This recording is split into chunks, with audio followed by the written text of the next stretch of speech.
salawaad sii rabay midkada maxaynu samayn anaga meeshaas ma aadayno haddii aan aadna khatar aan nooga sugan balse waxaan ku qasbannahay amiir bahdaan inaan dad u dirsano halkan oo noogu imaado kadibna wax walba aan u qeexno sidaasna ay wax walba ku dhacaan waynu gartay samaa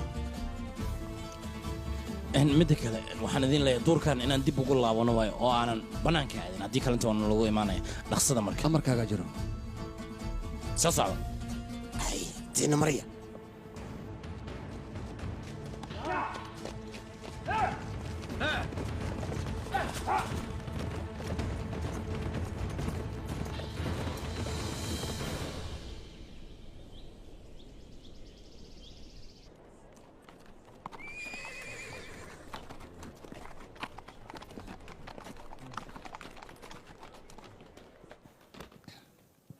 bamsi gunduus waa ina hadda ii keentaa waxaan rabaa inaan umuur u tago iyo gabadhiisa kadibna arrimihii dhacay aan kala wada hadlo sida ugu dhaqsan okay waad igu ogtahay insha allah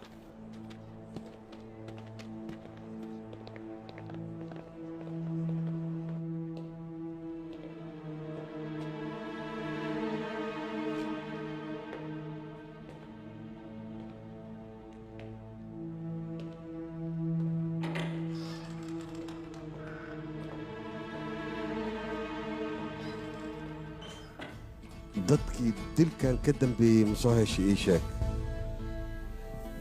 ragga adiga ciidankaaga laayay waxay weerar ku soo qaadeen aniga labadeeda wiiloo yaryar wejiyadana waa u xirnaa raggaas lama aqoonsan karin ciidamadeedana dilkaasi kama aysan dambaynin adigoo aan gacanta ku soo dhigin dadka ciidamadayda laayay miyaad aniga horteyda soo istaagaysaa markaad gacanta ku soo dhigta aniga ii imaaw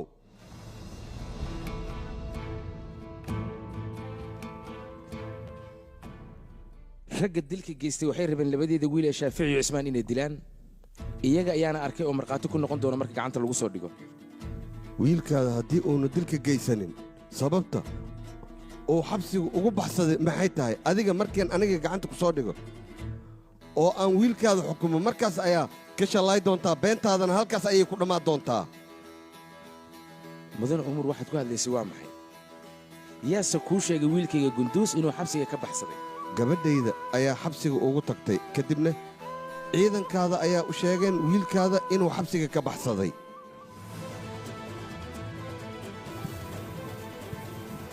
marwo ibligaas maxay tahay ujeedka aad xabsiga u aaday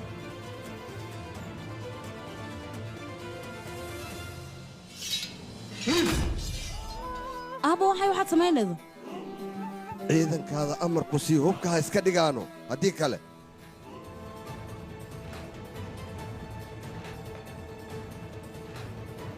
seefaha galalkooda waa inaad ku celisaan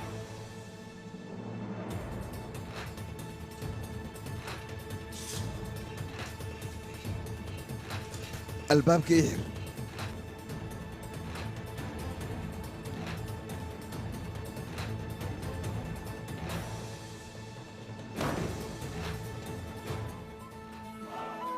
gabadhayda waxaan u diray xabsiga si ay wiilkaada ugu soo saarto markay ii keentana ciqaabta uu mudan yahay inaan marsiiyo ayaan rabay hoggaamiye albaabka iga fur duufaan ayaan bannaanka ka dareemayaa iga fur albaabka xaaladda okay soo maahan ciidamadaada amarku sii wiilkaada inay halkan keenaan haddii kale waxaa dhacaysa in meydkaada halkan laga qaado seefaha iga qaada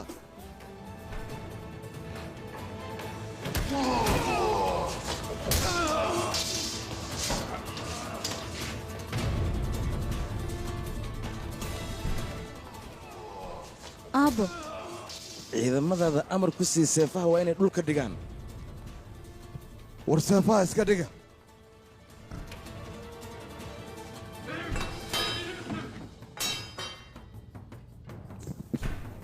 albaabka fura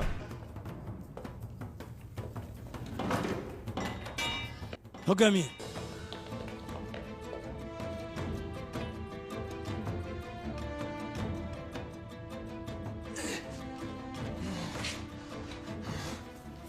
xaggee ka keentay awoodda qof xabsiga ku xihan inta u tagtid inaad kala soo baxda kadibna adiga aad waraysi ka qaaddo maxay tahay sababta ku geysay xabsiga dhexdiisa oo aad adiga rabtay wiilkaas inaad ku samaysa ii sheeg meeshan aniga ayaa mas-uulka hadda kadibna hubkoo dhan waad dhigaysaan idinka oo bilaa huba ayaad magaalada joogaysaan mas-uuliyaddiinnan aniga ayaa qaadi doona tillaabo qaldan haddii aad samaysaanna waxaa ballanigu ah inaan qoorta idinka wada gooyo si aad u wada dhan tihiin aabo